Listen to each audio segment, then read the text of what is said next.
Diversity, equity, and inclusion is dead as of the beginning of the year. And I got some super cool arguments why, and we're going to talk about a little bit why that it might not be. So first of all, I did a poll on my YouTube channel and it got surprisingly 215 votes, and it was really, really overwhelming, the people that actually said no. So it was almost 85%, 84% as of right now. It can still change, but as of me making this video, it got 215 votes, and 84% said no, and only 16% said yes. And the question was, is DEI, diversity, equity, and inclusion, still relevant in 2024? And you guys decided no. And I kind of agree with that. And do we know who these people are? So first of all, let's look at the poll that I did. No, I do not know who these people are, how to look at where they're from. That's no way for me to verify. So I do not know if these people are all from the United States, if these people are all from Switzerland, or if these people are, I don't know where they're from. I cannot look. I can just look at where my audience is, and my audience is about 80 or 70% from the United States, and the rest is from around the world. And I do not know if the majority of Americans voted. I can't know that. But what I do know is that Microsoft just fired their diversity, equity, and inclusion team. And now you're like, what? And I actually got some articles to support that. So let's look at what they're saying. Here we go. Microsoft laid off diversity, equity, and inclusion team as it is led words, email blasting is no longer business crucial. So diversity, equity, and inclusion is no longer crucial to their business. And it'd be funny if Microsoft was the only one, right? So let's look at it. And it is Meta, Zoom, and Microsoft. So those are big companies. They're like trendsetters, right? So whatever they do, a bunch of other companies will follow. And then when they do that, when they do these layoffs, companies will follow. And when they follow, that means it's kind of dead, right?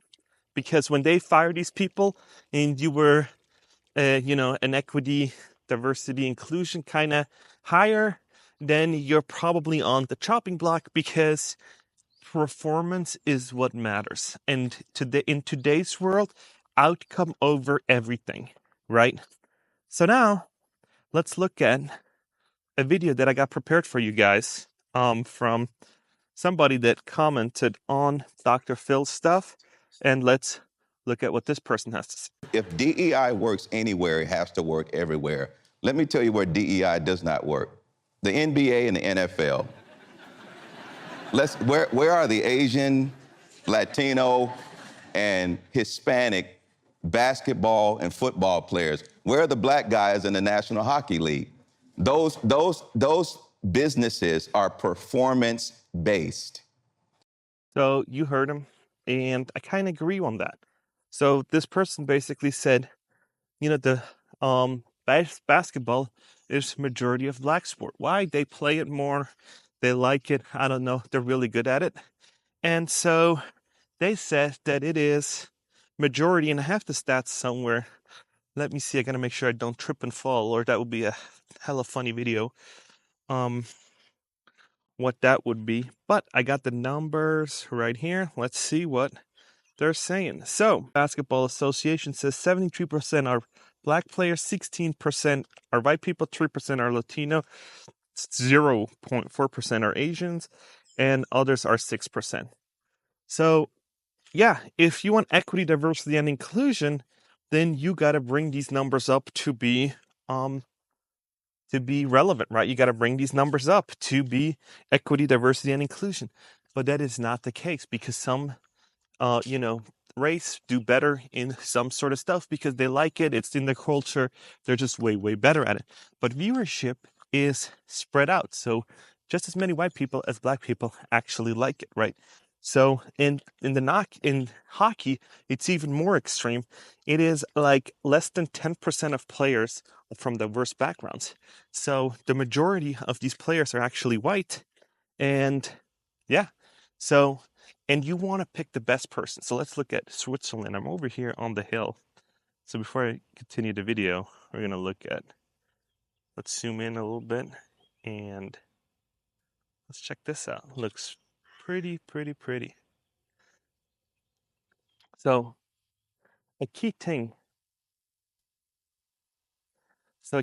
to remember is when you have this diversity, equity, and inclusion part, it's like the third time me filming this, is that you need to have outcome, you need to have output. And when you have output, you need to be making it as, it's almost like a team. If you win, nobody asks questions. But if you lose, they'll ask you questions. So when you think about baseball or football or anything else, it doesn't matter what the team is made up as long as you win. If you're the winning team, nobody cares.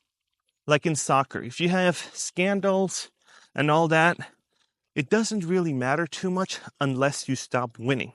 And when you're a good player and you can score and do stuff, they'll cut you slack regardless of what you're doing because you're winning. But if you're losing, then stuff like that comes to the spotlight and you start looking for reasons. So if you have a team that is diverse but isn't winning, and you have a team that is just from one gender and one race, just the same, but it's keep on winning, then that doesn't matter to the stakeholders, right? Because you're winning and you're performing and you're doing good. So DEI is pretty much done because you cannot in today's world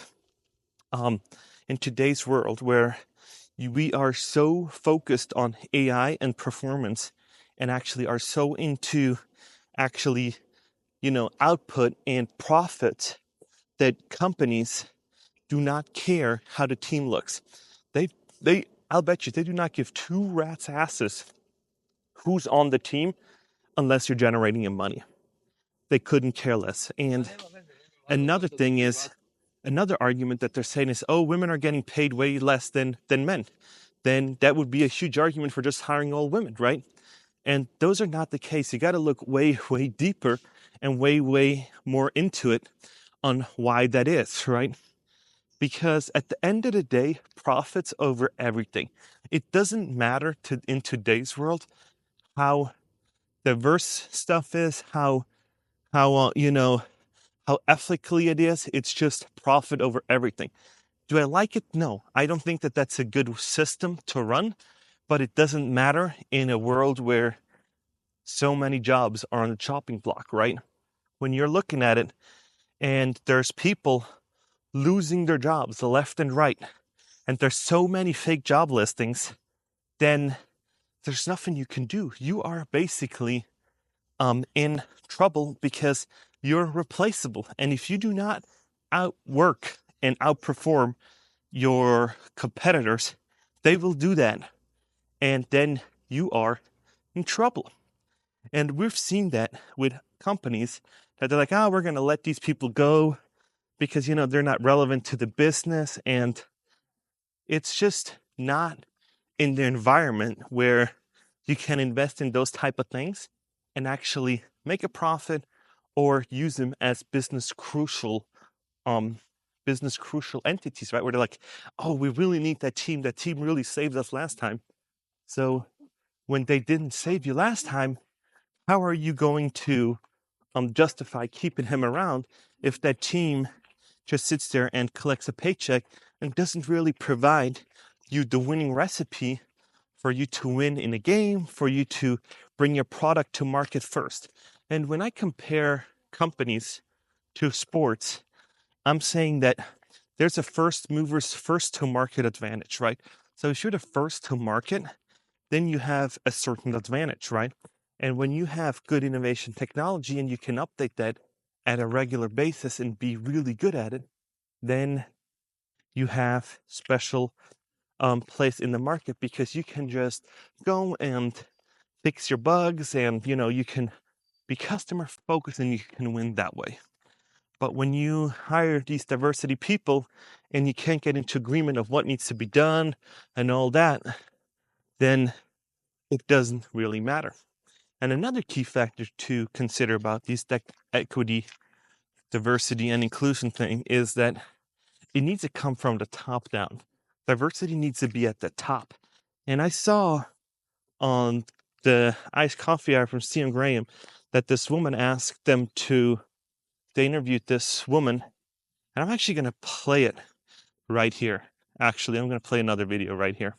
DEI is really harmful. You're immediately labeling yourself as someone who needs help, as someone who is less than, as someone who is a victim in one shape or form. I remember many times I would get speech requests, or I would get somebody asking me to be on a board or something, and they would say, we need a female CEO. And I just said, no. If you need a CEO, we can talk. But if you want to speak to me only because I have a vagina as opposed to a penis, that makes no sense in business. What's the difference? Now, do I think that there is a huge advantage to be part of a powerful majority? 100%. There were many times where I felt like I got left out because I was a woman, and not even from a sexist perspective. If I was single, texting you late at night, and we were only talking about business stuff, but then we were going to go grab dinner, your lovely fiance, she might be like, don't do that, respect what we have. And that's totally reasonable. But if Jack was texting you late at night doing that, you wouldn't think anything of it. So you heard her, and she said, if they want you to be on a board, if they want you to be as a CEO because you're a woman, those are measurements that shouldn't be even considered in today's world, because we should actually do on output and past performances as future predictions. So if there's a CEO that can bring that company 5x more revenue and do that, that is a way better outcome and a way better past history than somebody that's like, oh, it's a woman, so we gotta hire that woman, right? Because hiring that woman, who knows, this woman is obviously great, right? Because, she's on social media and she has big companies, but you need to have past experience so you can take that past experience and predict it as future performance, right? So this is where the past really comes into play for the future. And normally I would say, equity, diversity, and inclusion is a pretty decent model when you're, you want to give chances and you want to, figure out some numbers and you want to do some stats. And in my videos, I'm really trying to give you today's market update. So don't go back 6 months and say, or a year or two and say, you said something completely different back then. Back then, there were different times. And when you have different times, you had different, like almost like medicine. What worked in 2020 isn't going to work now. To get a job in 2020 was you just submitted your resume and you got an interview. Now, it's so different with people actually interviewing 5 times with the same hiring manager and they still don't know what you're talking about. So you got to be hyper aware of your surroundings and what is going on. And you got to go with the times, because you always want to be riding the trend rather than trying to keep the trend up, right? Because when you are onto the new trend, that's what everybody else is doing, you're on point. But if you're trying to be, oh, let's still do these, diversity hires and all that, those days are gone. Now it is working 2 jobs, 3 jobs just to stay afloat. So yeah, it is crazy now. Do I like it personally? I never really understood the equity, diversity, and inclusion thing, because I'm always was of a fan of, let's give the most qualified person the job, and and that is it. And I see why, like when that comes to problems. So when you train AI models, there was a study done once, and it was all like white people that knew that trained AI models. And so that AI model only had sample size from white people. And when you had only white people doing it, it knew when it was a party, when it was all white people in a room drinking, it said, this is a party, because it was trained on that. And then when the same thing happened with black people or Asians, it didn't know that that was a party because it didn't associate that gathering with a party because it didn't have enough input. And the white people didn't, who trained that, those software developers didn't do that correctly. Like they didn't classify, didn't have enough sample size and whatnot into the algorithm to make sure that AI also knows, hey, that is a party. And so was when Google Gemini, before, was depicting history, and that was diversity, right? So when Google said, "Hey, let's put up some soldiers of what was it, like white cross, what are those called? Like those Romans, we people, it were like crazy different colors, and we all knew that they were white." And when you can look it up, it was like before they rebranded to Gemini, they had this huge disaster where it said, "Hey, can you draw me an American, like white European?" And they like came up with some random Asian dude as like a warrior soldier. You need to look it up. It's funny. And those were like, and that is not the right part of depicting history, but it was for diversity, right? So really interesting topics. I don't think it's completely done. I think it has phases. I think there's always like movements where stuff comes into play and then it moves out and then it comes back into play again, right? So it cycles through. It's never like done. It always is like, oh, it's on the back burner, and then the economy picks up again, and then somebody's gonna say, you know what, let's see what that does, and they'll hire again, and they're gonna focus on that again, and then it's gonna fade out again. So for these people that are like, oh, it's not done 100%, we will see a comeback at one point. But right now, for this job market, I'm sorry to disappoint, it is done. Nobody wants that. Nobody should put that on the resume as of right now, because you are done. So let me know what you guys think about this. Did that surprise you? Let me know in the comments below. And I will end the video right now. I have another Today Saturday. I know you guys see these videos a little bit later. So I have another 2 days in Switzerland, and then I am out back in the United States. I'm walking in the woods a little bit because that was the request. So if you have requests, just shoot me an email. If you have interesting articles, also shoot me an email. It's in the profile. And if you have not yet done so, connect with me on LinkedIn. Yes, go find me on LinkedIn and connect with me. I was wondering where you guys are. So let's connect on LinkedIn, and I'll see you in the next one.